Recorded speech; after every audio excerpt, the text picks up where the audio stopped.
Okay, so do you ever like scroll through Twitter and you see a post from like film updates or discussing film and it's like a trailer or like announcement for a movie that is just so unfathomably insane? Like you're reading the brief synopsis and you're like, there's no way this could possibly be real. Like that movie about that dyslexic kid who writes to Satan instead of Santa, or Cocaine Bear. And you see it and you think to yourself like, oh, I have to see this when it comes out. That was me about 6 months ago when I heard about this book through the gift to humanity that is TikTok. There's currently a pandemic happening right now, a silent pandemic, if you will. The romance novel genre is being flooded by this very specific subtype, and they are, of course, horrifyingly called sports romances. But this one is different because not only is it a shitty sports romance, and I say that with a huge asterisk, by the way, it also combines the genius. Let me put it like this, okay? If I told you all that there was a book out right now that was a hockey romance about a NHL player who falls into a pond and is magically transported back to 1812 England, where he falls in love with this aspiring Regency era writer, you would probably look me in my eyes and tell me, Nishi, did you forget to take your pills this morning? There's no other way to put this. I mean, you saw the title of the video. Today we are going to be talking about the modern literary masterpiece, perhaps, that is Puck and Prejudice by Leah Riley. This is a TikTok flavored sports romance, and I use that descriptor very, very generously because there's not a whole lot of hockey that goes on in this book, let's just say that. Now, before we get into the actual plot, there are a couple of things that need to be addressed. First of all, the cover. I'm not a hockey person, okay? If you've been on this channel at all, you know that. But in this book, this character is supposed to be a goalie. Now, I might be stupid, but even my dumbass knows that that is not the uniform that a goalie wears. You've got bootleg Austin Matthews here, and the female character. Love the green dress. You just know that she is riddled with arsenic poisoning. When you open this book up, the first thing you see is a dedication. The first part of the dedication in this book says, "To MYG, future's going to be okay." Who is MYG? You might be asking. That stands for Min Yoongi. Who's Min Yoongi? Some of you might be asking. He's a member of BTS. Look, okay, I'm not making fun of this. I promise I'm not. But as somebody who has been so deeply ingrained in the K-pop community since like middle school, this is just so surreal to see. Let's get into the plot summary now. First chapter is in the perspective of this NHL goalie. Now, before I tell you his name, I want to play a little game with you guys. I want you to take a moment, close your eyes, get into the zone, do what you gotta do. And I want you to think of the most unsexy, unattractive name for a man that you could possibly think of. Pause the video if you need. Okay, all right? Let it marinate. Let it ruminate. Let it form in your mind. Got it? What'd you come up with? Okay, well, you're all wrong because the answer is Tucker. Tucker Taylor, to be exact. That is this man's name. And not only is it Tucker, he is consistently called Tuck throughout the entire book. I will not be doing that. He will be referred to as Tucker. So anyways, Tucker is in England because he is visiting his sister. His sister and her best friend are at this bar and they're talking to each other and they're having a very intense argument over who was the better classical writer, Jane Austen or the Bronte sisters. Now, they're both wrong. Okay, the answer is Mary Shelley. But even then, it's not really a fair comparison because Jane Austen is one person and there were 3 Bronte sisters. So really, I think the discussion should be who of the Bronte sisters was the best. The answer to that is Anne, by the way. But you get to hear some of their arguments as to who they think is better. Clearly, Jane Austen's impact is the most far-reaching. Her insights into social issues were way ahead of her time, and her exploration of class and society remains as relevant today as in the 19th century. Oh, come off it, her friend Pip slumped back. The Bronte sisters were literary rebels. They gave us Mr. Rochester, the ultimate bad boy, and Heathcliff, who originated the idea of a situationship. This book is not a satire, by the way. Keep that in mind. So he decided to zone out, only half listening to which literary icon was the GOAT. Jane Austen or the Bronte sisters. Literature is alive and well, ladies and gentlemen. Or at least it's certainly alive. Anyway, so Tucker decides that he's done hearing this conversation and he tells his sister that he is just going to go back to his own hotel. No, his answer was firm. I'll walk. You'd be doing me a favor. We'd need to drink a lot more before we start on the romantic poets, and you've only had a beer and a half. At least we agree Percy Shelley is the worst, Pip muttered into her glass. This is honestly so true. I, too, hated having to analyze Ozymandias in high school. Line by fucking line. God-awful poem. They also very briefly bring up the fact that Mary Shelley lost her virginity on top of her mother's grave, which, again, like I said, she had that alpha goat grind set. His sister convinces him to drive to the hotel instead. So he decides to anyways, even though he's been drinking. This causes him to get into a car accident. He swerves off this like bridge and the car goes tumbling into like this big huge pond. He like struggles to get out of it, and when he does finally resurface, he realizes very quickly that he is no longer in the 21st century.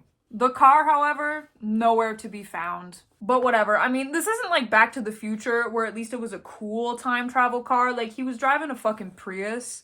Anyways, he's rescued by drowning in this pond by this woman named Lizzie. Lizzie is the aforementioned aspiring writer who lives in 1812. She's being pressured by her parents into getting married because the longer she stays single, the more like shameful it is to the family. You know, like typical like Napoleonic War logic. Before she rescues him though, you get a couple of pages of introduction to her where she thinks back to this time when she was hanging out with her friend named Jane, and she reminisces on saying this to Jane. It's a quietly acknowledged truth that a single man in possession of good fortune would be welcome to make any sensible woman a widow. Now, this is very similar phrasing to the opening line of Pride and Prejudice, and I called it right then, right there on page 9, by the way, that this friend, Jane, was going to be none other than Jane Austen herself. In fact, I sent a voice message to my friend after reading page 9 before flipping over to the next page. So I'm calling it right now. This book, her friend is going to canonically be Jane Austen, and the whole time travel love story shit is going to inspire Jane Austen to canonically write the plot of Pride and Prejudice. I'm calling it right now. Couple pages later, you get this. Their friend Jane not only wrote books, but had even published one. Sense and Sensibility! It might have been officially printed with a nom de plume by a lady to protect her privacy, but she had done it, and because she was lovely, Jane had given her recent main character the same name as Lizzie. Elizabeth Bennet. Not even 2 pages later, I fucking called it. I called it. She saves Tucker from drowning in this pond, and she becomes very convinced of the fact that he's a time traveler very quickly. All he has to really do is just show her his iPhone and she's convinced. She decides to take him to her cousin's house where he would be able to like dry off and everything. One of the things that she also does is she gets him like period appropriate clothing. So he like takes off the modern day clothes that he's wearing, and of course he was wearing a fucking jersey underneath his leather jacket. Even though, mind you, he's actually like on the injured list. You learn later in the book that he had cancer and was not playing for much of the season because he was going through chemotherapy. But for whatever reason, that night he was wearing his jersey. So she like inspects the jersey, right? Following suit, a navy and white shirt appeared. Its long sleeves featured a peculiar shiny texture. A crown and the word Austin were on the front, while the back declared 13 and Taylor.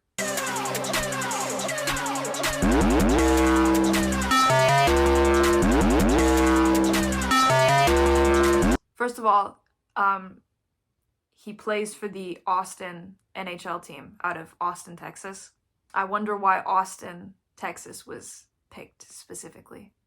I truly have no idea. 13 and Taylor. That's a Taylor Swift reference. It's actually a very blatant Taylor Swift reference that I, as somebody who is not a Taylor Swift fan, could recognize it. And Taylor is this guy's last name, so his jersey number is 13. Taylor 13. This is not even something that I have, like, witty commentary for.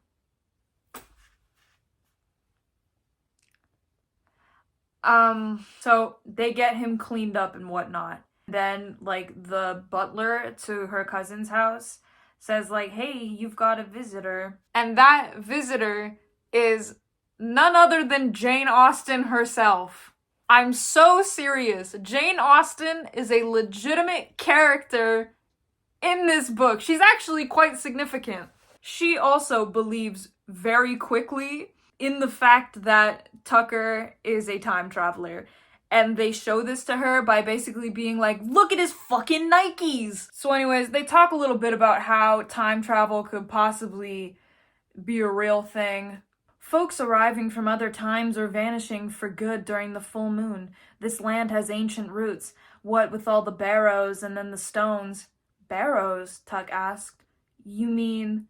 Yes, the mounds back in the forest. So I had to Google this. I had to Google what barrows are. They're like Anglo-Saxon burial grounds. Like nowadays, they kind of just look like these hills, which is interesting. However, if the burial mounds cause time travel and are magic, why did the time travel happen when he fell into the pond?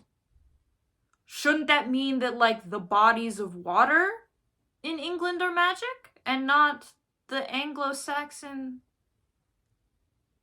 Anyways, Jane Austen herself is the one to come up with this idea that the two of them get married on the fly, mainly to appease Lizzie's parents, and then once they return him back to the 21st century, they can just say he, like, died, and then she gets all the societal benefits of being a widow. So they craft this backstory where he's this, like, merchant from Baltimore that has come over to England. He's not actually from Maryland, he's from Michigan, but Michigan doesn't exist yet, so neither does Texas. Speaking of things that don't exist, Tucker Taylor is a fucking idiot and has not watched very many time travel movies or TV shows. There are pages, and I mean pages, in this book dedicated to him talking about the future. There's basically an entire chapter where he goes on and on and on about hockey and how you play hockey and the history of hockey. Mind you, this is a sport that will not be invented for another several decades. He's fucking up the timeline. This could have detrimental results on the future. Unless it's the type of time travel story like Dark, where everything was always going to happen and you just live in a constant time loop.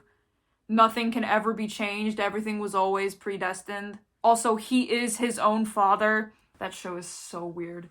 He'll think to himself, oh, I shouldn't be telling them about all of this, about how hockey will be invented in 60 years. But then he goes and he does it anyways. Personally, if I went back in time and was going to tell people about future events, the invention of Major League Sports would probably not crack my top 20. This is 1812 after all. Like, Napoleon is still wreaking havoc on Europe. But no, let's explain the trials and tribulations, the epic highs and lows of high school football of the NHL. They decide to take a trip to Scotland where they will have this like very quick marriage. They will elope. It's kind of like the Regency equivalent of like getting married in Vegas. So they're in this like packed carriage together with a bunch of other people, which, by the way, probably smells like shit. I don't know if any of you guys who like romanticize the Bridgerton era know what hygiene was like, especially in England, but it was bad. But this is just the perfect time for sexual tension to start building between these two characters. She closed her eyes, breath hitching as she shifted in her seat. How did he manage to evoke so much with so little? Her corset felt constricting, as if her breasts were larger. An illusion, but they felt more sensitive, more tender. On their way to Scotland, they stop at this inn. Tucker's chapter opens with this award-deserving line. The room resembled a dust bunny orgy. I really don't think that like TikTok romance authors get enough credit for their creativity, because dust bunny orgy, wow. That just evokes such mysterious imagery in my mind, you know what I mean? Anyways, after like 30 pages of the worst sexual tension ever written onto paper, they finally arrive in Scotland, and immediately upon getting out of this carriage, they're parked out by this like fountain, and this little kid falls into the fountain and he starts drowning. So Tucker jumps in and like saves this kid from drowning. And while he and Lizzie are still in this park by this fountain with all these people around, they start to aggressively and passionately make out with each other in public around all these other people in the fucking Regency era. So they go to this blacksmith to officiate the marriage. Again, I assume this is like the 19th century equivalent of like a casino owner in Vegas officiating a marriage. And quite literally, their wedding lasts 2 sentences. Do ye, Tucker Taylor, and do ye, Elizabeth Woodish, declare ye wish to be joined in marriage? He gave them an expectant look. This is the I do part. Oh, right, Tucker nodded. I do. I do as well. I now pronounce you husband and wife. The only noise was the crackle in the fire. The blacksmith gave them a look that indicated he was beginning to find them both feeble-minded. That's it. Our business is done. Be fruitful and multiply and all that. Yeah, get the fuck out of my shop. I have horseshoes and swords to make. Anyways, immediately after this, her older brother, who we didn't know existed until this very moment, barges into the room as like a very late objection to their wedding. But he does say single-handedly the best line in the entire book. Sister, are you dicked in the knob? What have you done? Dicked in the knob. The British have such a beautiful way with words. Dicked in the knob. That needs to make a comeback. We need to start saying that. I need to start saying that when I get into arguments with people on Twitter. Anyways, her brother challenges Tucker to a gunfight, which does not happen because that would be fun to read about, and we can't have that in this book. Anyways, he fucks off pretty quickly because he realizes that, like, this is a legitimate marriage and there's not really much he can do, even though she's brought great shame on their family for marrying an American. Anyways, the two of them decide that, like, they have to consummate this marriage, which, might I remind you, this is a marriage of convenience, which I've said it once and I'll say it again. Fake dating, fake marriage, marriage of convenience, worst trope known to man. It's why I could not watch Bridgerton. I just do not enjoy it in any circumstance. But this is a marriage of convenience. It's not real. Like, yeah, they went to this blacksmith in Scotland, but they're not really married. The whole point of this marriage is for him to go back to his time and her to become a widow. There is no obligation to consummate. Clearly they have like sexual attraction to each other, so they're gonna do it anyways, but even if they didn't, They don't have to, but they talk about it earlier in the book saying, like, we have to consummate this marriage. No, you don't. So anyways, they get a little freaky up against this tree. I will spare you the details, but Lizzie gets so excited by this that she has a fainting spell. She passes out.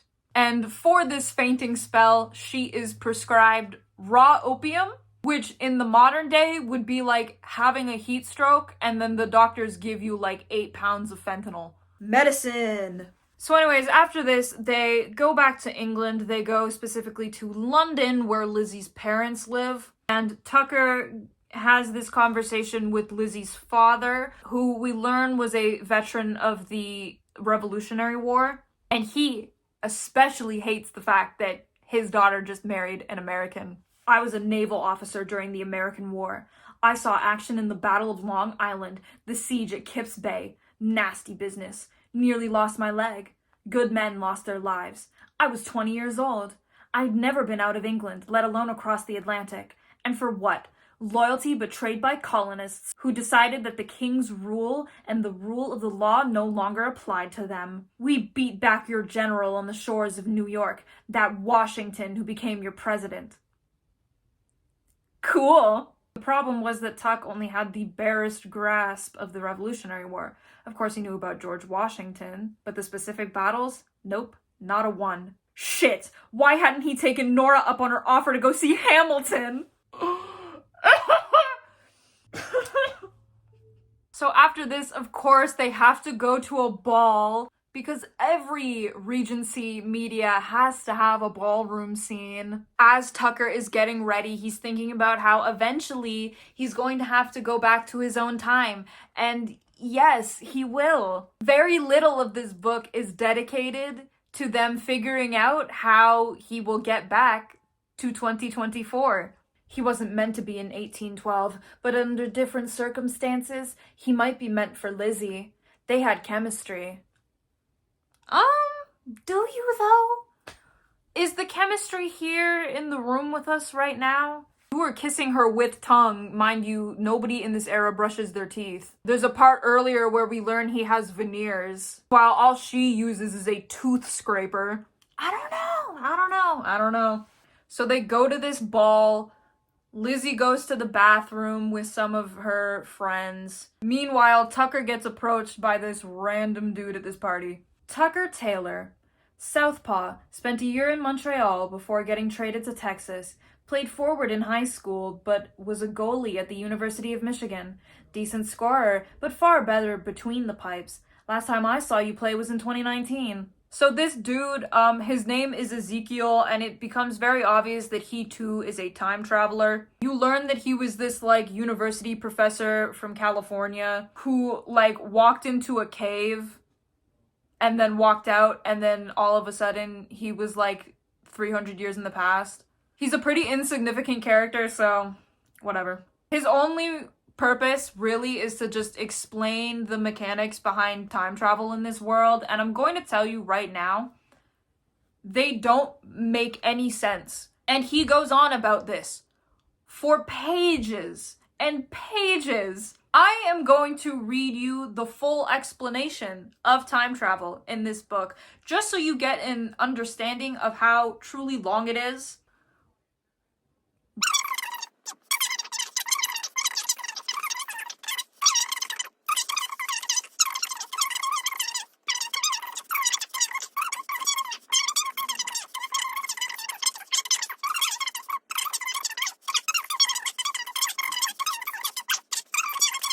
Ley lines hold great significance, often referred to as the Earth's veins. These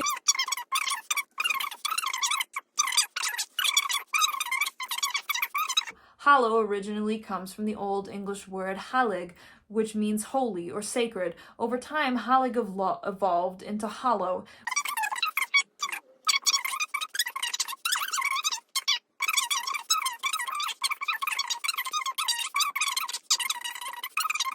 Or Yule, as the Druids called it, Alban Arthan. This is the night of great energy, when the ley lines seem to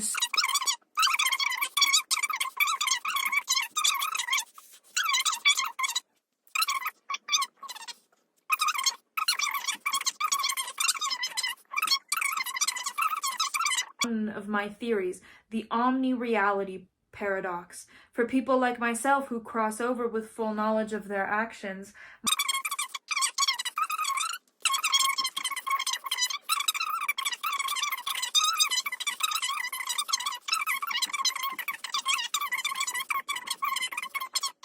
in other words, their body might exist in two different realities at once.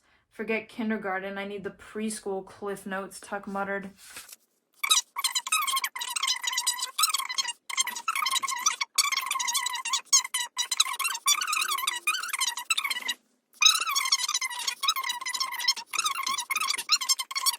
You yourself have never returned, Lizzie asked. You suggest Tucker go off wandering through time and space where you have not? I'm not suggesting he do anything, Mr. Fairweather's tone remained infuriatingly mild. If he wants to return...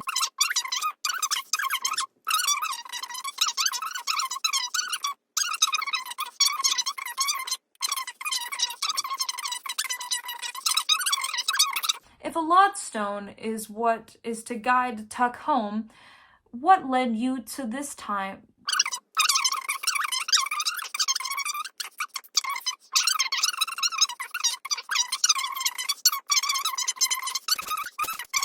So what did we learn from those 5 pages? Those 5 pages of the Earth has magic ley lines, and these ley lines become supercharged during ancient Anglo-Saxon holiday periods, and they become so supercharged with magic that they cause time travel. And the reason why Tucker time traveled to 1812 was because he and Lizzie were always meant to be soulmates with each other. We couldn't have summarized that in like a paragraph.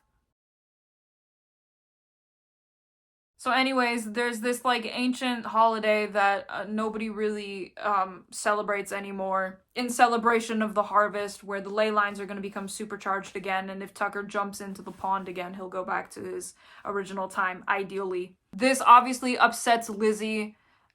So of course, immediately after this conversation that they have with this other time traveler guy, who by the way never shows up again in the entire book, of course they gotta bang. I'm not gonna read much of this sex scene, but I will read this line because it was truly just insane. So they're, getting freaky, and Tucker says to himself, instead of tracking Puck's, he tracked her breaths, her goosebumps, her little moans, and her trembles.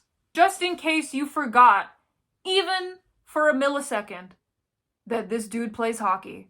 Anyways, I'm gonna spare you the details of this sex scene because it goes on for like 2 straight chapters. Before Tucker is set to dive back into the pond and travel back in time to the 21st century, he and Lizzie meet up with Jane Austen again. She has just finished writing her next book, and she is struggling to come up with a title for it. The working title of it is called First Impressions, but they tell her, no, that's not a good title. Your other book was called Sense and Sensibility. It should be, along those lines for title. They ask Tucker if he has any thoughts, and Jane Austen gives a little synopsis about her book. I simply haven't come up with anything better. Tuck, what are your thoughts? He sat up abruptly. Me? I don't believe there's any other Tuck in our company. She, Jane Austen, retorted with a hint of amusement. All right, let's see. You have this Elizabeth Bennet, a spirited and intelligent woman. While at first she can't stand Mr. Darcy, their misunderstandings gradually give way to love. What kept them apart? Her pride, after he hurt her feelings, and his prejudice to her social position and her family. Why not call it that? Pride and Prejudice. I fucking called it. I called it. Absolute cinema. Yes, that's right. Canonically, not only did Jane Austen name the character of Lizzie Bennet after the character in this book, Lizzie Woodash, she also canonically named the book Pride and Prejudice because this time-traveling hockey player told her to. Anyways, Tucker dives back into the pond, and then he goes back to the 21st century. Enough time has passed since his chemotherapy for his cancer, so he's back on the ice playing as goalie for the Austen team. He's on the ice, right? About 30 seconds, he spotted her. It was as if the ice melted beneath his skates. Lizzie stood next to Nora, wearing his jersey and shaking a giant foam hand, giving a number 1 sign. That's right, that's right. Yep, this is how this book is about to end. Lizzie traveled forward in time from 1812 to 2024 to live out her days with her soulmate. Is that a good idea? Probably not. But honestly, who cares at this point? That, by the way, was the only amount of hockey in this entire book. This book is actually very similar to Play Along by Liz Tomford. I'm seeing a lot of similarities. You have the, like, impromptu marriage of convenience where they end up falling in love with each other. You also have the singular scene of the sport that the main male character supposedly is a professional in. How TikTok books kind of copy off of each other is a discussion for another day. Anyways, the book ends with it being discovered that before Lizzie traveled forward in time, she actually did publish a book. Tucker's sister's friend is talking to him. Tuck knew Lizzie liked Siobhan, especially after they had recently discovered the new Regency-era author, E.H. Woodish. "You have to try Woodish," Siobhan had said earlier that day. "I found the book in London last spring, and I'm fan-geeking so hard. I swear, once you read her, you'll find yourself more acquainted with the intricacies of Regency life than reading some scholarly research specializing in the era's culture and customs. She's still lesser known, but I'm on a mission to make her just as famous as Austen, the Brontes, Hardy, or Gaskell. Who really is the literary goat?" Anyways, that's essentially how the book ends. Yay. I'm gonna be honest with you guys, I don't know what to rate this book. Like, it's just so balls to the walls insane that I kind of respect it. Like, I really don't think this was Leah Riley's intention, but this was the funniest book I've read in years. Genuinely. Like, it's very clear that this book is not a satire. Like, this was written very seriously, but, like, it's just hilarious. Like, the idea alone is just hilarious. Truly one of the books of all time. Like, I don't know what more there is to say about it. Anyways, that's all I got for you guys. If you liked this video, press the like button, subscribe, hit that bell for notifications, hit that bell for more summary video review rants like this. I will see you all in the next video. Goodbye.